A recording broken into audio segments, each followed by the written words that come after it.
Friends, welcome to கல்டா info Tamil. இந்த உலகத்தில் ஒவ்வொரு நாளும் ஒவ்வொரு நிமிஷமும் வித்தியாசமான மனுஷங்க பிறந்துட்டே தான் இருக்காங்க.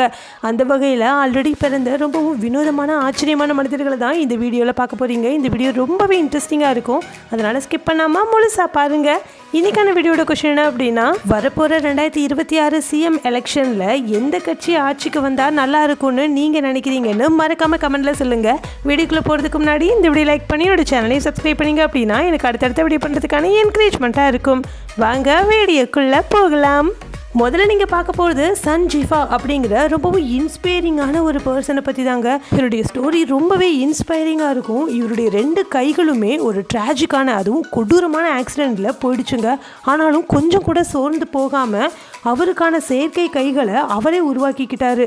அதாவது பயோனிக் ஆர்ம்ஸ்ன்னு சொல்லப்படுற வேண்டாத வேஸ்ட் மெட்டீரியல்ஸ்லாம் இருக்கும் இல்லையா, அதில் இருக்கக்கூடிய ஸ்கிராப் மெட்டலை செலக்ட் பண்ணி இவர் பயோனிக் ஆர்ம்ஸை இவரே உருவாக்கிக்கிட்டாரு.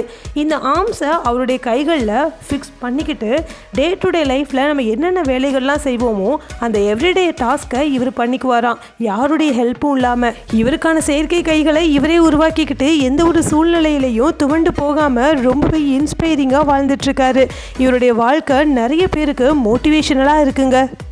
அடுத்ததான் நீங்கள் பார்க்க போகிறது ஜாங் ஹெக்சியன் அப்படிங்கிற இந்த பாட்டி தாங்க. சைனாவை சேர்ந்த இந்த பாட்டி குங்ஃபு கிராண்ட்மா அப்படின்னு அழைக்கப்படுறாங்க. கிட்டத்தட்ட இவங்களுக்கு 90 வயசு ஆகுதுங்க. இவங்களுடைய வயசை வச்சு பார்க்கும்போது சாதிக்கிறதுக்கு வயசு ஒரு தடையே கிடையாது அப்படிங்கிறது நிரூபிக்கப்படுது. ஏன்னா இவங்களுக்கு வயசுங்கிறது ஒரு நம்பர் தான். ஆனால் இவங்க மார்ஷியல் ஆர்ட்ஸில் பின்னி எடுக்கிறாங்க. இவங்களுடைய வயசை பார்த்தீங்க அப்படின்னா இவங்களுக்கும் இவங்க பண்ணக்கூடிய இந்த குங்ஃபு கலைகளுக்கும் கொஞ்சம் கூட சம்மந்தமே இருக்காது. அவ்வளோ ஆக்டிவாக இந்த பாட்டி இருக்கிறாங்க. இந்த பாட்டிக்கு சின்ன வயசாக இருக்கும்போது, அதாவது சின்ன வயசு பொண்ணாக இருக்கும்போதே இந்த மாதிரி மார்ஷியல் ஆர்ட்ஸ் குங்ஃபுல கொஞ்சம் இன்ட்ரெஸ்ட் இருந்திருக்கு. ஆனால் இந்த பாட்டி பிறந்தது சைனாவில் இருக்கக்கூடிய ஒரு சின்ன ரூரல் ஏரியா தாங்க.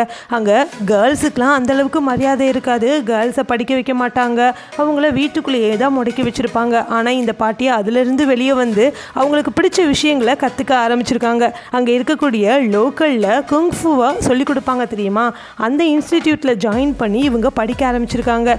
தினந்தோறும் இவங்க இந்த மாதிரி குங்ஃபுவை ப்ராக்டிஸ் பண்ணிக்கிட்டே இருப்பாங்களாம். கன்சிஸ்டண்ட்டாக ப்ராக்டிஸ் பண்ணிக்கிட்டே இருக்கிறாங்க. ஈவன் 90 வயசில் கூட இவங்க தினமும் ப்ராக்டிஸ் பண்றாங்களாம். இப்போ இந்த பாட்டிமா அவங்களுடைய சின்ன கிராமத்துல குங்ஃபு மாஸ்டராகவும் இருக்கிறாங்க. நிறைய பேர் இந்த பாட்டி கிட்ட வந்து குங்ஃபுவும் படிச்சுட்டு போறாங்களாம். இவ்வளோ ஏஜ் ஆனாலும் இந்த பாட்டிமா அவங்களுடைய இந்த கலைகளை நிறுத்தாம இப்பவும் கண்டினியூவா ட்ரைனிங் எடுத்துக்கிட்டு தான் இருக்கிறாங்க. உண்மையிலேயே சூப்பர்ல. இவங்களை பார்க்கும்போது நமக்கு ரொம்பவே மோட்டிவேஷனலா இருக்குல்ல. அடுத்ததான் நீங்கள் பார்க்க போகிறது சந்திர பெஹதூர் டாங்கி அப்படிங்கிற இந்த உலகத்திலேயே ஷார்ட்டாக இருக்கக்கூடிய ஒரு மனிதர் தாங்க. இவர் நேபாள் நாட்டை சேர்ந்தவர். நவம்பர் 30, 1939 நேபாளில் இருக்கக்கூடிய ராமி அப்படிங்கிற வில்லேஜில் தான் பிறந்திருக்காரு. இவர் டுவார்ஃபிசம் அப்படிங்கிற ஒரு அரிய வகை நோயினால் பாதிக்கப்பட்டிருக்காரு. இந்த டுவார்ஃபிசம்மை பிரைமோடியல் டுவார்ஃபிசம் அப்படின்னு சொல்கிறாங்க. அதாவது இவங்களை குள்ள மனிதர்கள் அப்படின்னு சொல்லுவாங்க. இதனால இவங்களுடைய ஹைட்டு வளர்ச்சி அடையாமல் ஒரு பர்டிகுலர் வளர்ச்சியிலேயே நின்றுமாங்க.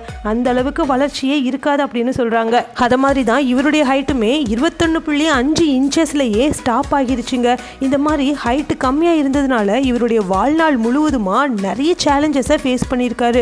அவருடைய உடம்பு அளவுலையும் சரி, மன அளவுலையும் சரி. ஆனாலும் இவருடைய ஃபேமிலி இவருக்கு ரொம்பவே சப்போர்ட்டிவா இருந்திருக்காங்க. ரூரல் வில்லேஜில் வாழ்க்கையை, அதுவும் இந்த மாதிரி குறைபாட்டோட வாழ்றது எவ்வளோ டஃப், எவ்வளோ டிஃபிகல்ட்டிஸ் அப்படின்னு நமக்கு தெரியும். ஆனாலும் இவர் கொஞ்சம் கூட தோண்டு போகாமல் ரொம்பவே சியர்ஃபுல்லாகவும் ரொம்பவும் இன்ஸ்பைரிங்காகவும் மற்றவங்க முன்னாடி வாழ்ந்து காமிச்சிருக்கிறாரு. இவருடைய வேலை அப்படின்னு பார்த்தீங்கன்னா கார்பெண்டிங் ஒர்க் தாங்க. அது மட்டும் இல்லாமல் சில நேரங்களில் இவர் ஃபார்மராகவும் வேலை செய்வாராம். அதாவது விவசாய நிலத்தில் போயிட்டு விவசாயமும் பண்ணுவாராம். இந்த மாதிரி சிம்பிள் லைஃப்பை தான் இவர் வாழ்ந்துட்டு இருந்திருக்காரு. ஆனால் 2012 இவருடைய வாழ்க்கை டோட்டலாக மாறி இருக்குங்க. ரொம்பவும் நல்ல விஷயங்கள்லாம் இவருடைய வாழ்க்கையில் நடந்திருக்கு. இந்த உலகத்திலேயே ஷார்ட்டஸ்ட் மேன் அப்படிங்கிற கின்னஸ் வேர்ல்ட் ரெக்கார்டு இவருக்கு கொடுத்துருக்காங்க.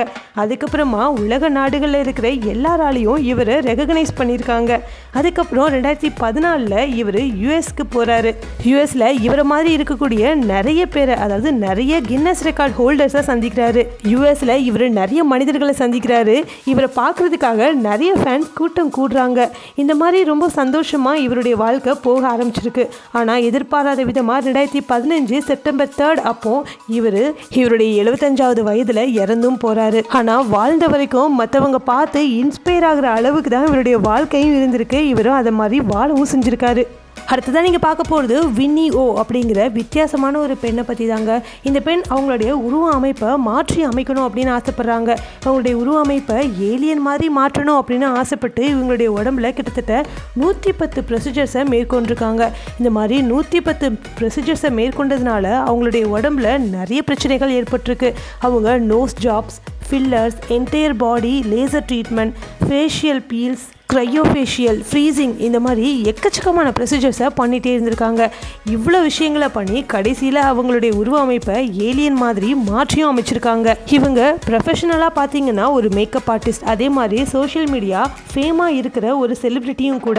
ஆனால் இவங்களுடைய உருவ அமைப்பை மாற்றி அமைச்சதுக்கப்புறமா இவங்க ரோட்டில் நடந்து போனால் கூட பப்ளிக் இவங்களை கல்லால் அடிக்க ஆரம்பிச்சிருக்காங்க. இந்த மாதிரி இவங்களுடைய உருவ அமைப்பை மாற்றி அமைச்சதாலேயே இவங்களுடைய நாட்டில் அங்கே இருக்கக்கூடிய மனுஷங்களாலேயே இவங்களுக்கு ஃபிசிக்கலாக நிறையவே பிரச்சனைகள் ஏற்பட்டிருக்கு. ஃபிசிக்கல் வயலன்ஸ், எல்லாரும் அடிக்கிறது, கல்லை கொண்டு எரியிறது, கம்பால் அடிக்கிறது, இந்த மாதிரி விஷயங்கள்லாம் நடந்திருக்கு. இதுக்கு இவங்க சொன்ன கருத்து என்ன அப்படின்னா, என்னுடைய உடலமைப்பை மாற்றி அமைக்கிறது, என்னுடைய ட்ரெஸ்ஸிங் சென்ஸ் எல்லாமே என்னுடைய விருப்பத்தை சார்ந்தது. மற்றவங்களுக்கு பிடிச்ச மாதிரி தான் இருக்கணும் அப்படின்னு என்னால் வாழ முடியாது. இது எந்த வகையிலையும் நியாயம் கிடையாது அப்படின்னு சொல்லிட்டு இவங்களை பேட்டி எடுக்கும்போது ஒரு இன்டர்வியூவில் கூட சொல்லியிருந்தாங்க. அடுத்ததான் நீங்கள் பார்க்க போகிறது ஹீ பிங்பிங். இவர் சைனாவை சேர்ந்தவர் தாங்க. சைனாவில் மங்கோலியா அப்படிங்கிற நாட்டில் தான் இவர் பிறந்திருக்காரு. இவருமே இந்த உலகத்தில் இருக்கக்கூடிய ஷார்ட்டஸ்ட் அடல்ட் அப்படிங்கிற கின்னஸ் வேர்ல்ட் ரெக்கார்டை வாங்கியிருக்காரு. இவர் ஜூலை 1988 பிறந்திருக்காருங்க. இவருமே டுவார்ஃபிசம் நோயால் பாதிக்கப்பட்டிருக்காரு. அதாவது பிரைமோடியல் டுவார்ஃபிசம். இதனால் இவருடைய வளர்ச்சி 2 அடி 5.37 இன்ச்சஸ்லேயே ஸ்டாப் ஆகியிருந்திருக்கு. இந்த கண்டிஷன்னால் இவர் லைஃப்பில் நிறைய சேலஞ்சஸை ஃபேஸ் பண்ணியிருக்காரு. ஆனாலும் பாசிட்டிவ் ஸ்பிரிட்டோடு தான் இருந்திருக்காரு. 2008 இவருடைய வாழ்க்கையில் ஒரு மாற்றம் ஏற்பட்டிருக்குங்க. 1988 பிறந்தவருக்கு 2008 தான் கின்னஸ் வேர்ல்ட் ரெக்கார்டு, அதாவது இந்த உலகத்திலேயே ஷார்ட்டஸ்ட் அடல்ட் அப்படிங்கிற கின்னஸ் வேர்ல்ட் ரெக்கார்டும் கொடுத்துருக்காங்க. இதுக்கப்புறம் இன்டர்நேஷ்னல் ஃபேம் ஆகுறாரு. நிறைய இடங்களுக்கு ட்ராவல் பண்ணுறாரு. உலகத்தில் எல்லா இடங்களையுமே சுற்றி பார்த்துருக்காரு. அதே மாதிரி உலகத்தில் இருக்கக்கூடிய எல்லா டிவி ஷோஸ்லையும் பார்ட்டிசிபேட் பண்ணுறாரு. நிறைய ஈவெண்ட்ஸில் கலந்துக்கிறாரு. இதனால் நல்லாவே சம்பாதிக்கவும் செய்கிறாரு. இந்த பிளாட்ஃபார்மை இவர் மற்றவங்களுக்கு ஒரு அவேர்னஸ் கிரியேட் பண்ணுறதுக்காக யூஸ் பண்ணிக்கிட்டாருங்க. இவர் மாதிரி பாதிக்கப்பட்ட நிறைய பேருக்கு இவர் இன்ஸ்பைரிங்காகவும் இருந்திருக்காரு. 2010 ஒரு பாப்புலரான டிவி ஷோலையும் கலந்துக்கிட்டு ரொம்பவே ஃபேம் ஆகுறாரு. ஆனால் எதிர்பாராத விதமாக அதே வருஷம் அதே மாதம் மார்ச் 13, 2010 அவருடைய 21 வயசில் இறந்தும் போயிடுறாருங்க.